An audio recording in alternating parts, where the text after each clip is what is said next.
¿Qué pasa, gente? Muy bienvenidos todos al canal del arte.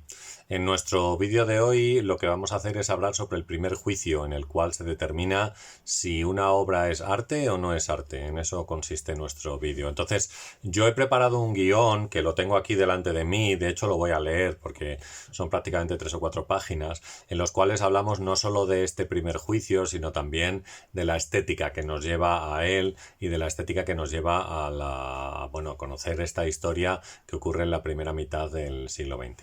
Bien, antes de comenzar, sí me gustaría decir que hay uno de los seguidores del canal que me escribió un mensaje para decir que si podíamos hacer el próximo vídeo con diferentes preguntas que hicieran los seguidores y que yo pudiera contestar. Bueno, yo estoy dispuesto a contestar cualquier cosa, incluso hasta hablar de Lamparte si os apetece.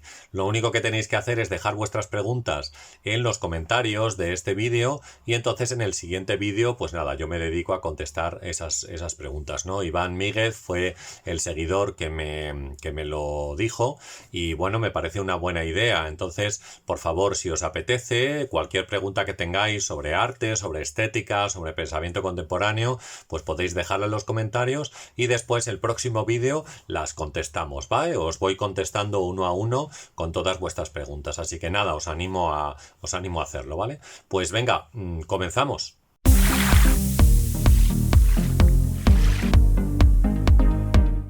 Bueno, lo primero que deberíamos decir es que el debate sobre la legitimidad del arte está de actualidad, ¿no? Además, desde la llegada de la modernidad, ¿sabéis? Y actualmente incluso se mantiene cada vez más, incluso cuando se acude, ¿no?, a un centro de arte contemporáneo para ver una exposición donde algunas obras o múltiples obras nos cuestionan su validez como obras de arte. A veces nos preguntamos quién es la persona válida para otorgar estos títulos donde se nos indica lo que es o lo que no es una obra de arte. Algunos artistas y sus obras no fueron reconocidos como tales y ha sido el tiempo, la verdad, el verdadero sedimento que ha hecho posible que estas obras se consoliden. No tenemos más que pensar, por ejemplo, en las críticas que recibió Manet por sus obras presentadas en el año 1863 o cómo algunos críticos hablaban de forma despectiva de los movimientos que tienen su origen en los primeros años del siglo XX, ¿no? Las denominaciones, por ejemplo, de fauvismo o cubismo nos remiten a ello, ¿no? Picasso pintó en el año 1907 Las señoritas de Aviñón, pero la obra, sabéis, no fue expuesta por primera vez hasta una década más tarde, hasta el año 1917. En cambio, ahora todos estos movimientos son para la mayoría de la gente, ¿no?, pues que se mueve en el mundo del arte, una referencia en la renovación de la pintura que tiene lugar en esa época, ¿no?, de avance imparable de la fotografía y de la propia liberación del artista que le otorga una gran variedad creadora. Baste recordar la polémica que creó el urinario que con el título La Fuente presentó Marcel Duchamp a un concurso donde ninguna obra iba a ser rechazada. La idea de la obra de arte como concepto se postulaba como alternativa al artista que con sus manos y con su imaginación eran capaz de convertirse en un creador, un artesano de la obra de arte. Duchamp es capaz de cambiar esta idea del artista como creador que participa activamente en la obra y propone en su lugar una idea. Un objeto trasladado a un museo cambia de contexto y se presenta como si fuera una obra de arte. Sobre un pedestal, con una iluminación concreta, para ser observado desde un punto de vista completamente distinto al que tendríamos en una tienda donde se encuentran expuestos, por ejemplo, para su venta. El ready-made abre la veda de los artistas que han convertido cualquier tipo de obra, cualquier tipo de objeto en una obra de arte. Duchamp fue el primero en 1917 con esta obra que, olvidada, el original de hecho está perdido, ¿sabes? Fue recuperada por el artista en los años 60 al hacer diferentes versiones que hoy se encuentran distribuidas por varios museos. Suponemos además que mucha gente cuando lo vea por primera vez actualmente mirará con cara de completa estupefacción y buscará una respuesta que solo la didáctica es capaz de aclarar, ¿no? La obra en sí tiene algo de siniestro, quizás porque ha sido sacada de su contexto original para ser mostrada con una función completamente diferente a la que tenía. Un concepto de lo siniestro que anude a lo cotidiano, ¿no? Y que tiene que ver con esa idea alterada que llega a provocar miedo. Un miedo que, como dice, por ejemplo, Fernando Castro en su libro Estética de la crueldad, no es capaz de frenar una curiosidad morbosa. Se trata además de un deseo que encuentra placer en la contemplación de lo banal. Antón Patiño, en su libro El manifiesto de la mirada, que tengo por aquí, que os voy a enseñar, aquí tenéis en este libro, Antón Patiño, dice que Duchamp y Joseph Beuys son el sedimento de muchas propuestas del presente. Ambos, continúa Patiño, fueron capaces de crear una gran tensión conceptual y una subversión dentro de la sintaxis artística, suscitando interrogantes y cuestionamientos críticos sobre el propio sentido y la función del arte. Más espiritual, el punto de vista de Beuys, más metafísico el de Duchamp, escondido bajo el aura de un artista provocador. Duchamp decidió dejar la pintura para poner de relieve que todas aquellas cosas que están escondidas y a las cuales los artistas deben enfrentarse, ¿no? La primera, por ejemplo, cuestión del artista sería pues preguntarse sobre su propio trabajo y también la relación que tiene con otros artistas y en qué manera habla con ellos o habla de ellos y de sus obras, ¿no? El propio Duchamp, en una cita de este libro de Alberto Santamaría, de Alta Cultura Descafeinada, hablando sobre el ready-made, decía lo siguiente: hay un punto que quiero establecer muy claramente y es la elección de estos ready-mades. Es una elección que nunca me vino dictada por ningún deleite estético. Esta elección se basaba en una reacción de indiferencia visual adecuada simultáneamente a la ausencia del buen o el mal gusto, ¿no? De hecho, es una anestesia completa, decía Duchamp.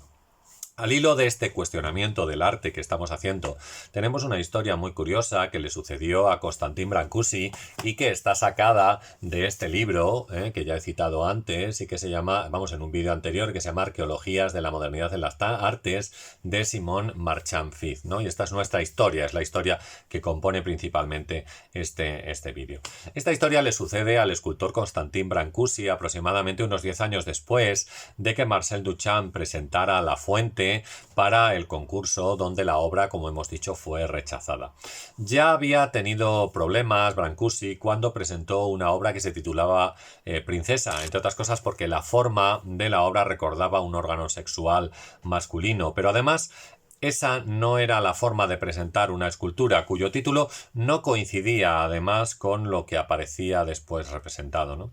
Pero es más curioso lo que le ocurre con el trabajo Pájaro en el espacio, una obra que fue enviada a Nueva York en el año 1926 junto a otras 20 obras del artista que se pensaba formarían parte de una exposición.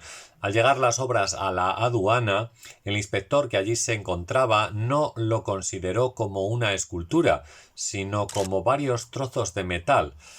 Conviene recordar que esta obra había sido realizada en bronce, por tanto no eran obras de arte, sino que eran varios objetos de metal que habían sido manufacturados en serie y podían venderse como tal en el mercado. El propio Duchamp, que había propiciado esta exposición, fue el encargado de acompañar a las obras. Al tratarse de obras de arte, estaban exentas de pagar cualquier tipo de tasa o de arancel en la frontera, pero el funcionario que allí trabajaba decidió aplicarles el artículo 339 de la Tariff Act, debiendo pagar por ello el 40% del valor estipulado de la obra. En total, la factura ascendía a $240. Este aduanero, esta persona, sin quererlo, no solo se dedicaba a aplicar la ley, sino que estaba sentenciando que algunas de las obras de Brancusi no eran obras de arte, ¿no? El propietario de las obras que había comprado y que realizaba o iba a realizar esta exposición, ante este atropello decidió plantar cara y recurrir el tema a los tribunales por vía judicial.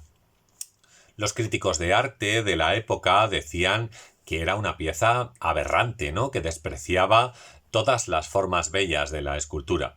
El problema era el mismo que le sucedía a muchos pintores que se atrevieron a romper las normas a mediados del siglo XIX. La obra atentaba contra el refinamiento y la forma de hacer clasicista.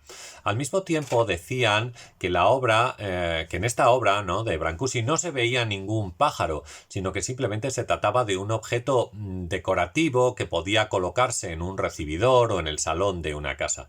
La prensa, siempre atenta a estas noticias escandalosas, también entonces se hizo eco de esta situación para ofrecer su versión y requerir la opinión de los lectores. Durante el juicio que se celebró, hubo testigos de la acusación y de la defensa. Uno de los acusadores fue el escultor realista R. Aitken, que aludía a que la obra no le despertaba ninguna reacción emocional de carácter estético. Como vemos, el problema no está solo en que se pudiera apreciar un objeto realista, sino que de acuerdo con los cánones de belleza, esa obra no representaba nada. Era un vacío que dejaba o que alejaba este trabajo de lo que tenía que ser una obra de arte. No es para mí una obra de arte, concluía Aitken delante del tribunal. Otro artista, T.H. Thomas Jones, decía que no pensaba que fuera una obra de arte porque era demasiado abstracta. Se trataba de una licencia escultórica que no expresaba el sentimiento de belleza. De nuevo, lo que hace es asociar arte y belleza, como cuando contemplamos, por ejemplo, el nacimiento de Venus de Botticelli, ¿no? Indudablemente, en las primeras décadas del siglo XX estamos en un momento artístico con unas características propias que se alejan de todo aquello que tiene que ver con el clasicismo y que abre nuevas vertientes para la expresión artística. El Ministerio Fiscal habló sobre la desvinculación y lo inadecuado del título que tenía la obra. Es decir, hay una separación entre lo que se trata de representar y lo que realmente se representa, ¿no? El clasicismo aboga por la imitación y la representación de objetos, con un título que nos indica aquello que nos vamos a encontrar dentro de la obra. En este caso, la palabra pájaro debe representar esa idea de pájaro que nosotros tenemos en la cabeza, ¿no? Pues un animal que tiene alas, que tiene pico, que tiene garras en vez de patas. El Ministerio Fiscal decía que si la obra se hubiera llamado pez o se hubiera llamado tigre, nada hubiera cambiado porque se habría representado el mismo objeto, ¿no?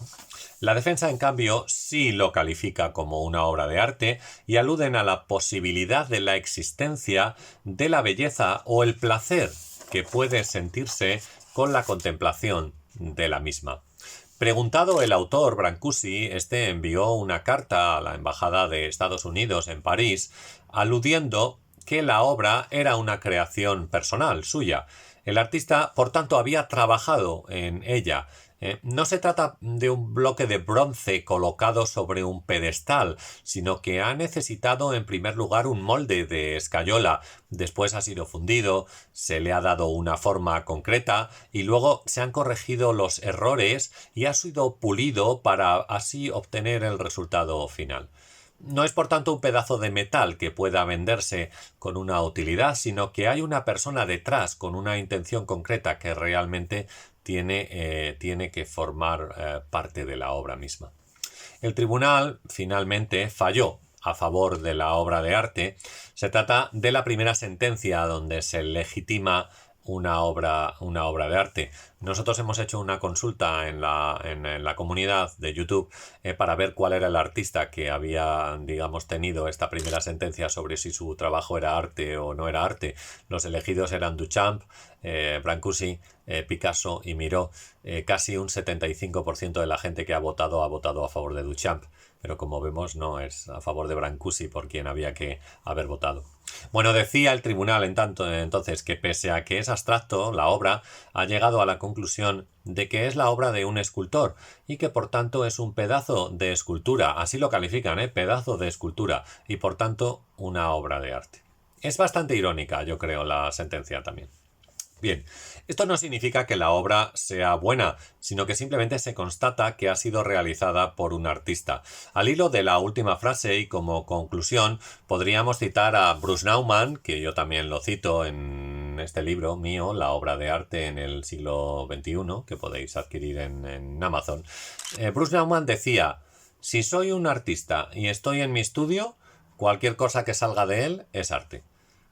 Bueno, esto se lo podían comentar también a Piero Manzoni, ¿no? Que como sabemos presentó varias latas que contenían supuestos trozos de la propia mierda del artista, ¿no? Algo sin duda escatológico, pero cargado de un componente siniestro a lo que se añade el misterio que toda obra de arte debe incluir para de esta manera generar un interés. Muy bien, me gustaría saber qué os parece a vosotros, ¿no? Cualquier cosa que haga un artista puede ser considerada como arte. ¿Debemos poner matices a lo artístico? ¿Quiénes son los encargados de juzgar lo que es arte y lo que no es arte? ¿La crítica, por ejemplo, los críticos de arte, el público que acude a las exposiciones, los comisarios de las exposiciones, los propios artistas son los encargados de juzgar si una obra es arte o no es arte? Muy bien, pues si queréis hacemos un pequeño debate junto a esas preguntas que podéis hacer para el próximo vídeo. También podemos hablar de lo que es arte o no es arte para vosotros, ¿vale? Pues nada, yo creo que vamos a concluir aquí. Espero que el vídeo os resulte interesante. Yo he tratado de escribir un guión con mis ideas y citando a otros artistas porque me parece que es la mejor manera de hacerlo y de acercarnos un poco a la estética tanto de La Fuente de Marcel Duchamp como a esta obra de Pájaros en el espacio de Constantin Brancusi. Bueno, pues si os gusta el contenido le dais al like, que yo creo que ya sabéis que nos ayuda mucho. También os pido que si no lo habéis hecho suscribáis al canal y activéis la campanita para que os avisen cada vez que tengamos un nuevo vídeo. Compartir el vídeo si pensáis que el contenido es interesante y una vez más os animo a participar con esas preguntas para el próximo vídeo sobre lo que os apetezca y también a comentar un poco qué os ha parecido el tema que nosotros exponemos aquí. Pues nada más, hasta aquí nuestro vídeo de hoy. Os mando un saludo a todos y nos vemos en el próximo vídeo.